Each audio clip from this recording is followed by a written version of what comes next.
Now, let us see brain teasers of chapter 10 Parallel Lines. Question number 1A.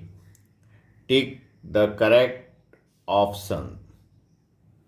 A transversal intersects two lines. Which condition would always make the two lines parallel? देखिए कह रहा है कि to line parallel कब होंगे, तो आपको condition बताया गया है पैरेलल होने के लिए करस्पॉन्डिंग एंगल इक्वल हो जाए, अल्टरनेट एंगल इक्वल हो जाए, या को इंटीरियर का सम 180 डिग्री हो जाए। तुरंत आपको माइंड में स्ट्राइक होना चाहिए ये तीनों ऑप्शन। तो अब इसमें देखिए कह रहा है vertically opposite angles are equal. Vertically opposite angles equal होने से लाइंस पैरेलल होंगे, ये कोई ज़रूरी नहीं है। Interior angle on the same side of transversal are complementary, ये भी फॉल्स है, क्योंकि interior angle on the same side of transversal supplementary होना चाहिए, कॉम्प्लीमेंट्री नहीं, सप्लीमेंट्री। दोनों का सम 180 डिग्री होना चाहिए। Alternate interior angles are equal, yes, alternate interior angles equal होगा तब लाइंस पैरेलल होगा, तो option 3 is right. Corresponding angles are supplementary, ये भी फॉल्स है, तो third option is right. B, based on the diagram given which of the following statement is true. अब देखिए इसमें कौन सा स्टेटमेंट ट्रू है। ये डायग्राम बना हुआ है, कह रहा है ए पैरेलल बी। तो देखिए ए और बी देखते हैं, ये 110 है, ये 60 डिग्री है, ये 110 तो ये भी 110, 110 प्लस 60 170 होगा, तो ए और बी पैरेलल नहीं हुए। ए पैरेलल सी, और ए और सी को देखिए, ए और सी ये है, ये 110 है, 115 डिग्री है, करस्पॉन्डिंग एंगल इक्वल नहीं है, इसलिए ये भी पैरेलल नहीं है।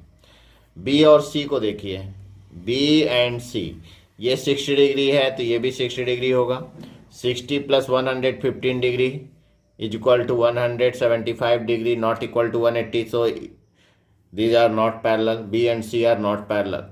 D and E, for D and E here you see that it is 60 degree, so it is also 60, ये 120 डिग्री, 180 माइनस 60 120, और ये 120 ये 120, corresponding angle equal, therefore these lines are parallel, means D parallel E, it is a correct option, D parallel E is correct.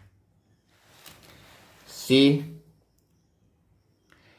in the diagram given below, transversal TU intersect PQ and RS at V and W respectively, for which value of X PQ parallel RS।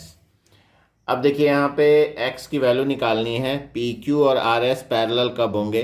देखिए PQ और RS जो है lines हैं और T transversal है, ये दिया है 5x माइनस 22, 3x प्लस 10, तो ये करस्पॉन्डिंग एंगल अगर इसको लें, करस्पॉन्डिंग एंगल इक्वल होने चाहिए पैरेलल के लिए, तो parallel 5x minus 22 is equal to 3x plus 10, दोनों को इक्वेट कर दीजिए। 5x minus 22 is equal to 3x plus 10, 3x को इधर ले आइए, 5x minus 3x is equal to 10 plus 22, तो 2x इज इक्वल टू 32, तो x is equal to 32 divided by 2, it's comes out 16 degree, तो option second is right. Now let us see question number D. Peach Street and Cherry Street are parallel. Apple Street intersect them as shown below. ये देखिए peach street है और ये cherry street है, ये Apple street है। Peach street और cherry street parallel हैं। ये एंगल 1 दिया है, एंगल 2 दिया है, स्ट्रीट एप्पल स्ट्रीट जो है ट्रांसवर्सल लाइन है। तो if measure of angle A, M angle A means measure of angle A is equal to 2x plus 36, angle 1 दिया है 2x plus 36, major of angle 2 दिया है 7x minus 9। What is the major of angle 1? आपको angle 1 का measurement निकालना है degree में, 9 degree 17, इसमें से कौन सा ऑप्शन ट्रू है। तो देखिए ये एंगल 1 और ये एंगल वर्टिकली अपोजिट एंगल, अगर इसको एंगल 3 देते हैं तो angle 1 is equal to angle 3, angle 1 is equal to 3, that is equal to 2x plus 36 by vertically opposite angle. Angle 1 और 3 बराबर होंगे वर्टिकली अपोजिट एंगल से। अब 3 प्लस 2 अगर पैरेलल होंगे, दिया है पीच स्ट्रीट और चेरी स्ट्रीट पैरेलल हैं, तो 2 + 3 क्या हो जाएगा 180 डिग्री को इंटीरियर एंगल से। 2 + 3 is equal to 180 degree because these are co interior angles. So angle 2 की वैल्यू है 2x + 36, ये एंगल 2 की वैल्यू है 7x - 9 और एंगल 3 की वैल्यू है 2x + 36। दोनों को प्लस करेंगे तो 180 आएगा। सॉल्व करिए, 2x + 7x 9x आ गया, 36 और 9 को इधर ले आइए तो 180 -9 है तो +9 - 36, तो 9x is equal to 189 - 36। x is equal to 189 में से 36 माइनस किए तो आया 153।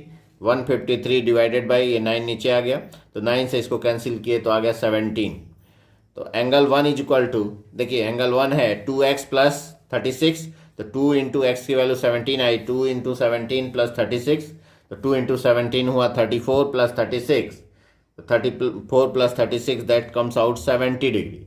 सो ऑप्शन 4 इज राइट, 70 डिग्री। अब आइए E. In the diagram given below lines N and M are cut by a transversal P and Q. What value of x makes the line N and M parallel? ये N और M parallel के लिए x की क्या value होनी चाहिए ये आपको दिखाना है। तो पैरेलल के लिए करस्पॉन्डिंग एंगल इक्वल हो जाए तो पैरेलल होगा, तो मतलब ये एंगल हम निकाल लें तो ये और ये जितना होंगे बराबर, वही जो है पैरेलल हो जाएंगे क्योंकि करस्पॉन्डिंग एंगल इक्वल होने चाहिए। तो आप देखिए ये एक लाइन है, तो 30 plus this angle plus 80 is equal to 180 degree, इसको एंगल 1 का नाम दे दिए। तो 30 plus angle 1 plus 80 is equal to 180 degree, ये एक लाइन है because this is a straight line. तो एंगल 1 इज इक्वल टू आ गया 180 माइनस 80 माइनस 30 मीन 70 डिग्री आ गया। x is equal to angle 1 is equal to 70 degree होना चाहिए। 70 डिग्री अगर x की वैल्यू होगी तो पैरेलल हो जाएंगे, तब करेस्पॉन्डिंग एंगल इक्वल हो जाएंगे, तो लाइंस पैरेलल। तो ऑप्शन 3 इज राइट। अब देखते हैं B. Answer the following questions if A B parallel D E, find angle A C D. A B और डी पैरेलल दिया हुआ है तो हमको ए सी डी एंगल निकालना है। तो देखिए A B parallel D E, therefore angle 1 is equal to 35, इसको एंगल 1 का नाम दे दिए, तो angle 1 is equal to 35। Alternate interior angle, alternate angle interior angle से एंगल 135 आ गया। तो angle A C D is equal to exterior angle property लगा दीजिए, angle A C D is equal to angle C D E plus C E D, exterior angle property से। तो 53 + 35, 53 + 35 88 degree. तो वही किए angle B A is equal to D E C, B A is equal to D E C is equal to 35 alternate interior angle, and angle A C D is equal to C D E plus C E D 53 + 35 that is equal to 88 degree. B number देखते हैं। In the diagram given below P Q parallel O L, is O L parallel S T, give reason. P Q parallel O L it is given, then you have to show that is O L parallel S T. O L और S T क्या parallel है? तो देखिए P Q अगर O L के parallel है तो यहाँ पे आप कह सकते हैं P Q M plus O M Q 180 degree हो जाएगा को इंटीरियर से। तो P Q M plus O M Q equal to 180 degree co interior angle. तो पी क्यू एम 110 है, 110 plus O M Q equal to 180, therefore O M Q equal to 180 minus 110 it is comes out 70 degree. तो O M Q ये angle आ गया 70 degree. अब देखिए S M O निकाल लीजिए, 70 + 60, 70 + 60 130 डिग्री आ गया, और टी एस एम भी 130 डिग्री है, दोनों बराबर हो गए, अल्टरनेट एंगल इक्वल हो गए, तो लाइंस पैरेलल हो गए। ऐसे भी कर सकते हैं, नहीं तो आप एंगल एस एम एल निकाल लीजिए। देखिए ये मालूम ये निकाल लेंगे 180 करके, ये लाइन है इसलिए। तो आप कहेंगे कि O M Q plus O M S plus S M L equal to 180 डिग्री। ओ एम क्यू 70 डिग्री है plus 60 degree plus S M L equal to 180, तो angle S M L equal to 180 minus 130 that comes out 50 degree. So अब देखिए ये 50 आ गया, तो T S M और L M S, T S M और S M L equal to 130 + 50 equal to 180 degree, which are co interior angles And we know that two line cut by a transversal, if their co-interior angles are supplementary, then the lines are parallel. So OL parallel ST. तो इसको ऐसे भी दिखा सकते थे या alternate से भी दिखा सकते थे तुरंत. ये 70 आ गया, 70 + 60 130 आ गया. तो आप कहेंगे therefore angle OMS is equal to TSM, which are alternate angle, and we know that if two line cut by a transversal, if their alternate angles are equal, then the lines are parallel. So OL parallel ST. Next देखते हैं question number C. If A B parallel P Q find angle Y. तो A B और P Q parallel हैं. तो हम क्या किए, यहाँ कंस्ट्रक्शन का किए. We draw M N parallel A B. M N A B के पैरेलल ड्रॉ किए. तो एम एन ए बी के पैरेलल है, ए बी पी क्यू के पैरेलल है, तो तीनों पैरेलल हो जाएंगे. जब तीनों पैरेलल हो जाएंगे तो देखिए A B parallel M N, तो एंगल 1, इसको एंगल 1 का नाम दिए. तो angle 1 equal to 59 degree alternate angle. इसी तरह से angle 2 is equal to 59 degree alternate angle. तो एंगल 1 भी 59, एंगल 2 भी 59 अल्टरनेट एंगल से. तो angle y is equal to angle 1 + 2. देखिए y इज इक्वल टू 1 + 2, और 1 मालूम है 59, 2 भी मालूम है 59, 59 + 59 दैट कम्स आउट 118 डिग्री. अब आइए डी देखते हैं. If A B parallel E F, D E parallel B C, A C parallel D F, then find X and Y. तो यहाँ देखिए A C parallel D F, ये parallel है. A C parallel D F है. तो इसलिए क्या हो जाएगा, y + 60 is equal to 180 co interior angle. तो y + 60 is equal to 180 degree co interior angle. तो y आ गया 180 - 60 दैट कम्स आउट 120 डिग्री. तो y की वैल्यू 120 डिग्री आ गई. इसी तरह देखिए A B parallel E F, A B E F के पैरेलल है.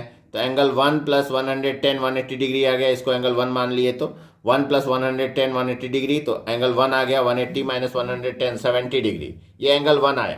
तो इससे फायदा क्या हुआ. अब देखिए डी ई और बी सी पैरेलल हैं. तो angle 1 + x is equal to 180 degree co interior angle. तो को इंटीरियर का सम 180 होता है. तो एंगल 1 निकाल चुके हैं आप. एंगल 1 है 70 डिग्री. तो 70 + x is equal to 180. So x is equal to 180 - 70 that is equal to 110.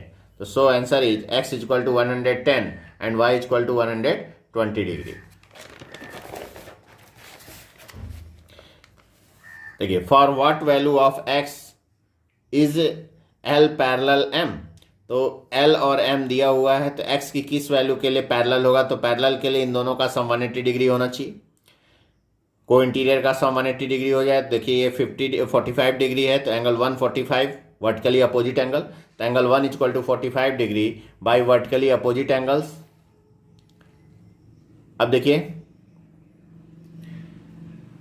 Angle 1 + 5x + 35 is equal to 180 degree. Co interior का सम 180 डिग्री होना चाहिए. L और M पैरेलल है. तो angle 1 + 5x + 35 is equal to 180. 1 है 45. तो 45 + 5x + 35 is equal to 180. 45 और 35 जो है 80 हो गया. 80 + 5x इज इक्वल टू 180. तो 5x is equal to 180 - 80 100 degree. तो 5x is equal to 100 degree. Therefore x is equal to 100 divided by 5. 5 से इसको सिंप्लीफाई किए तो 20 आ गया. तो x is equal to 20 degree. तो for x is equal to 20 degree L parallel M.